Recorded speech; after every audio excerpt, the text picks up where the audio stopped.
I don't like it when birds wind up in a interior place because I feel like they didn't mean to be there. They're still trying to find the sky. Aren't we all just trying to find the sky? We're all just trying to find the sky. Hello, and welcome to Grave Conversations, the only show where your favorite celebrities get to lie down. I'm your host, David Dastmalchian. Today's guest is someone that we hope isn't in a casket again for a very long time. After 8 seasons as one of the leads of ABC's Castle, this actor has continued to shine in films and shows that you love, from We Are the Millers to Follow the House of Usher. Actor, producer, artist, and my dear friend, Molly Quinn. Hey, Hi. David. Hi, how are you? Oh, I'm a little nervous. My heart rate is going very fast. It's an interesting thought, because most people who climb into a casket don't have a heart rate at all.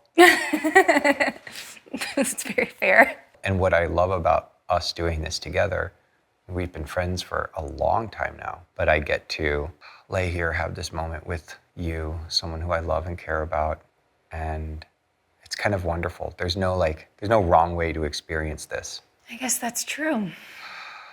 I've been practicing breath work lately, so maybe together we can do a little breath in and breath out before we begin. Is that cool? Yeah, I'd love that. Ready? Mm-hmm. Okay.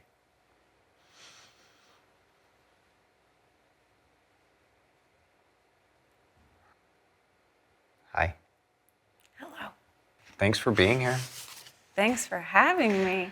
I need to, because it's my job and my responsibility, my honor and my privilege, to ask you some impossibly difficult questions, queries that will make you question the very nature of time and space. You may never look at reality in the same way again. It's a segment that we call Questions You Need to Answer Before You Die, or as slamming your palms against a keyboard calls it, Quintabid.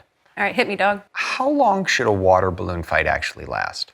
Realistically, and hoping for the most fun, with like good water balloons, and by that I mean like the water to elastic ratio is right, so they're not so heavy that they're falling out of your hands and splatting, but you know, they have enough lift where you can really like nail someone in the back, get a nice splash. 15 to 20 minutes. 15 to 20 minutes? Only water in the water balloons? Yes. Have you ever been to Akron, Ohio? No. Why not? It's a great question. I don't know. So, when thinking about death, Yes. I mean, not that either of us, hopefully, knock on wood, are gonna go out on death row, but I like to think about like last suppers, final meals, preparing for your final meal. What is the meal before your final meal? The meal before my final meal. Not your final meal.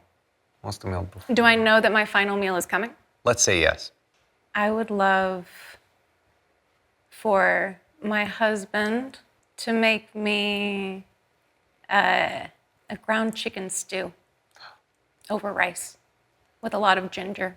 The meal you love almost enough to make your final meal. Almost. You're gonna take me on a walk somewhere that I've never been before, but you don't get to ask me if I've ever been there before.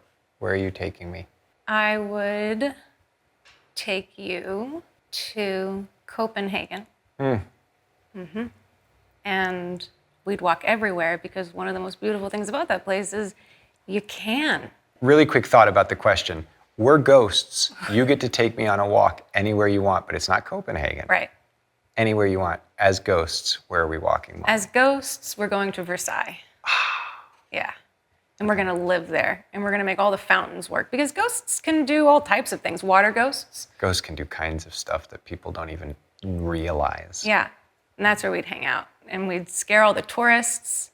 Those are some good questions to answer before you die.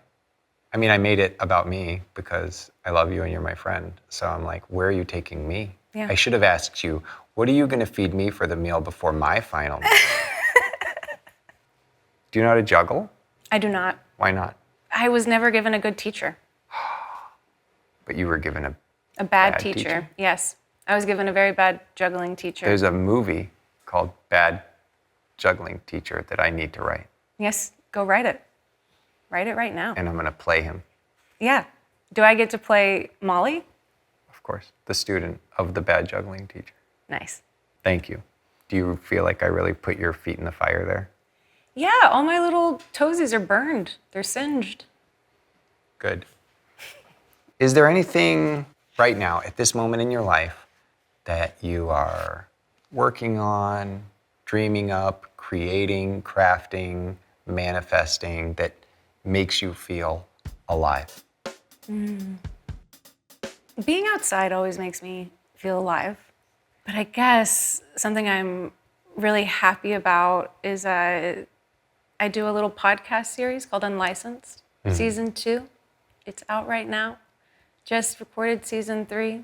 It's with a bunch of people that I genuinely love working with. It's a group of people that helped me at a pivotal time in my life become a better person. I don't take my friends for granted. And every time I work with my friends, that's when I feel most alive. The reason we're here is to normalize conversations about death and dying. And I'm grateful for your willingness to be here and be vulnerable and talk about it. Are you willing to talk about end-of-life celebrations, funeral planning? Yeah, you got me in a casket, so I think I'd talk about anything you want. It's a segment right now that we call Death Wish. Just questions, and you feel free to say your answer. If you don't like one, you can pass on it. And if you love one, please be sure to tell me that, because I like validation and approval, and especially high praise. Number one, how would you like to die? I'd like to die in the sun, but not from like a heat stroke type of way. I would just like to know that the end is coming with enough time to move my body into the sun. How often do you think about death, dying? Too often. Have you ever thought about what your own funeral would be like? Have you ever done any funeral planning for yourself? Dramatically in my own head. I've dabbled with how it could go. Ever since I was really young, felt that I was going to die when I was 17. And I didn't die when I was 17. I had some big life changes happen in that year, which was eerie.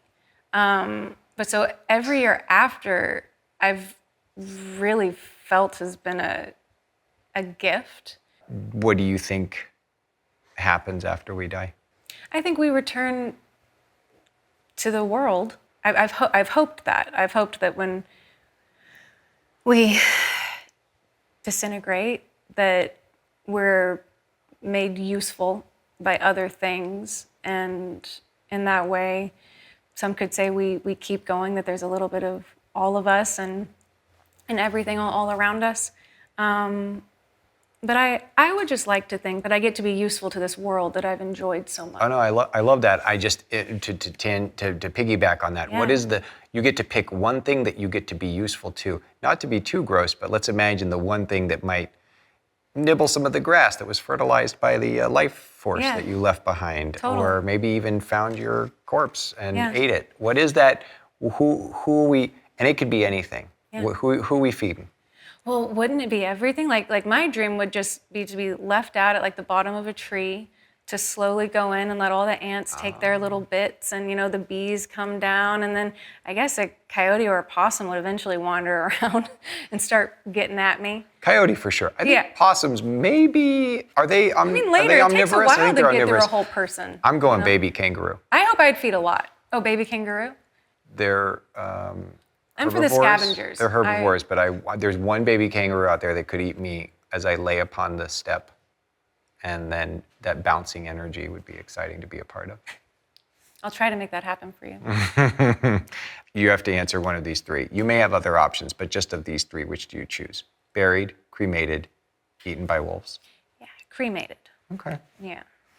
And then scattered, smothered, covered, or Scattered scattered, very much in the Ouachita National Forest. which is? It's a big old forest out in Arkansas and Oklahoma. Beautiful place where I grew up camping. And it's where my soul's going to go when I pass anyway. So my ashes might as well be there too. Molly, Yes.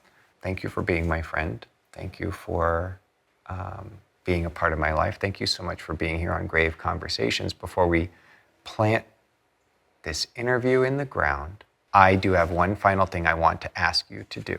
Okay. Please, if you would give your own eulogy. It's spelled out Y-O-U-logy. You've seen the show. You understand? I do. We miss you. We love you. And we're sad that we're sitting here watching you deliver your eulogy at your funeral. This is Molly Quinn's funeral. So I'm heartbroken, as are all the other people who love you. We're sobbing. No redos, no take backs. One shot, zero pressure. 3, 2, 1, die. Here lies Molly Quinn. She wanted a lot. She tried for a lot. And she made so many amazing friends along the way. She went on adventures. She lived her life in total rebellion against how she was raised.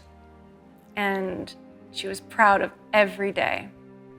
She fell in love to a wonderful man and loved wonderful dogs and cats and butterflies and all the creepy crawlies. She was really just a tomboy at heart. She's really gonna miss everybody because this life was too short. And she wishes she'd been more aware of that before the end was up. But she died doing what she loved, something new. Skydiving off of Machu Picchu, which no one's allowed to do. But she said, I'm gonna be the first. Molly Quinn, rule breaker, rebellion spirit, and parachutist off of Machu Picchu. The time is up, and our time is up.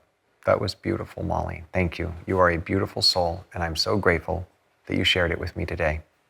Okay. Bye. Anytime. Can I?